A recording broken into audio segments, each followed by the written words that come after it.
After Marine Le Pen won the popular vote in France and a coalition of French parties joined together to keep her out of power, the mainstream media have been rejoicing. However, as usual, they ignore why Marine Le Pen got so popular in the first place. Progressives, liberals, the mainstream media, the BBC and so on like you to think of the so-called far right as a phantom hatred that just takes people over, especially white European people, randomly and just makes them foam at the mouth for no reason. The liberal media and liberals themselves, of course, see themselves as the solution to this problem. We're just blind and stupid. They're going to show us the ways of multiculturalism that we've been too dumb to see. And because we're so dumb and stupid, we supposedly let out our unjust and inherent rage against anyone who's slightly different to us, whether that's via culture, skin colour or gender. So as per usual, the elephant in the room gets ignored, and that's that many Europeans now feel that they have no choice on the meta question of our age. That question is, who are we as a people? Who do we want to be? Third world mass immigration is coming into Europe and going to change it forever.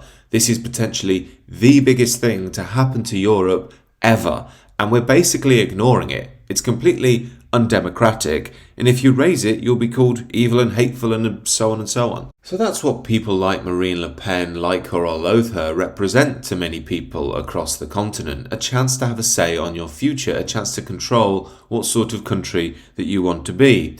Given that these calls are ignored routinely and globalist leaders are re-implemented to continue the same old Blairite-style politics, shows us that our future is being framed in real time.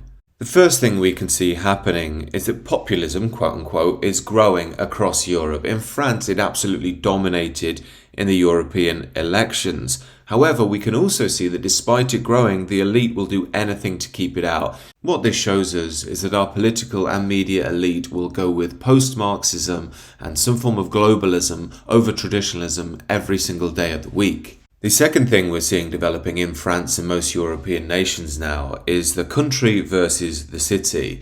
The country tends to be the home of the indigenous people of a given country. It's why often in the British media you'll see it be called white supremacist or fascist. And of course that's not because it is white supremacist or fascist, it's because it's stocked by European white Christian people historically, which essentially to a leftist means fascist anyway. Secondly, the countryside has a very particular character to it. It's in the collective imagination, it's in the bones of many people as representing something. It's harder then to turn into a soulless, globalist economic zone, which tends to be very popular with modern day leftists and liberals.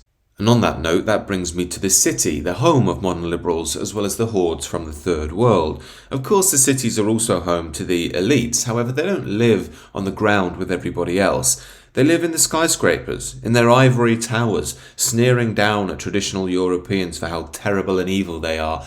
Of course, many liberals and progressives don't really live in reality. They live in a sort of ideology of what modern Europe is like. They ignore the situation on the ground where third world hordes are increasingly rioting with one another. Leftists themselves riot over everything, whether they win or lose. And there's always this odd dystopian carnival-like atmosphere where they have to pretend they're the ones who believe in love and anybody who opposes them is simply full of hate. On vous a couché! Voilà ce qu'on dit. Vous avez perdu, on est trop fort à gauche, on a l'amour, on a la fête, on a la joie, vous avez la haine, on est trop fort. Vous avez perdu, désolé.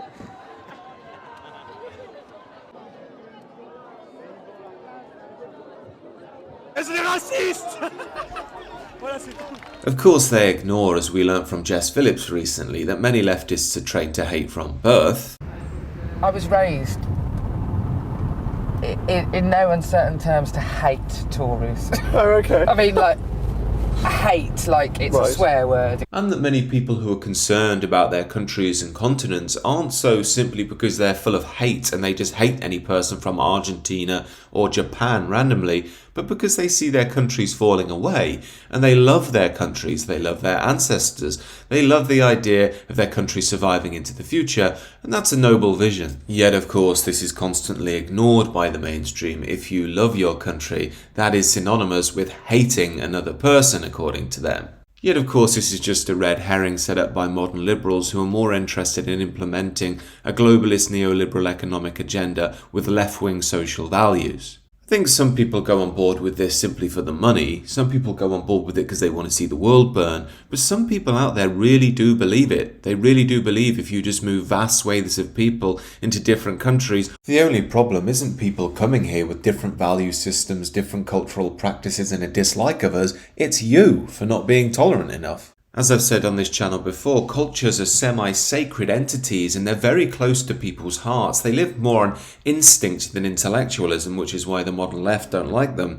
But given they continually ignore this, it's going to lead to a situation of Balkanisation. Balkanisation, of course, is a term stemming from the breakup of Yugoslavia, where the Balkan states began to form because they had massive cultural differences and different desires as peoples for their own destiny. It may be in a nascent stage so far, but we can see this forming across the Western world. After all, what does modern San Francisco, New York or LA have in common with rural America? What about Paris and the rest of France? What about London and the rest of England? Giant splits are forming in every major Western nation. These splits come down to something very simple, the globalist worldview and the nation-state worldview. In the major cities, they're essentially staffed by economic and liberal elites, and everything runs on the back of a massive third world horde who have increasing power and, if we're honest, are getting increasingly violent. Of course, the liberal elite will see that violence from time to time and say it's your fault for not being tolerant enough. However, many people, indigenous Europeans, are getting tired of this and moving further out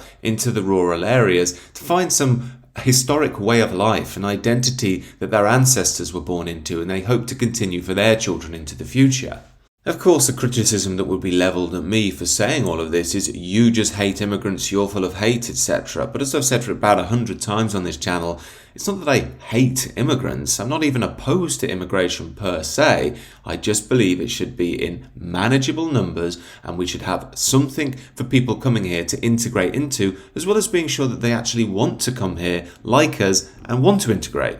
Yet the idea of that being rational stopped with Tony Blair. Since then we've had massive numbers from the third world, despite people saying they want the numbers lessened again and again. So now we know we're in a situation where they're going to enforce mass immigration whether you like it or not. It doesn't matter if you vote Starmer or Sunak. This is why personally I see the long-term future less as nation-states and more as indigenous people across European nations building agreements, friendships, alliances to maintain a European way of life as the globalists overtake the cities in each individual country, which essentially become city-states unto themselves, totally tied into the globalist, neoliberal worldview. Now, I do think this will take a few decades or more to eventuate, but we are in the nascent stages of it now. However, as I often say on this channel, I do believe we should be positive about the future. It's the only way to build something meaningful, to keep a flame alive, if you will. Henceforth, I wouldn't get angry or upset, but simply use this as an opportunity to reawaken historic values and a real sense of mission and meaning in a modern, chaotic, materialistic world. These are just my views, however. Do let me know your thoughts down below, and do consider subscribing to the channel.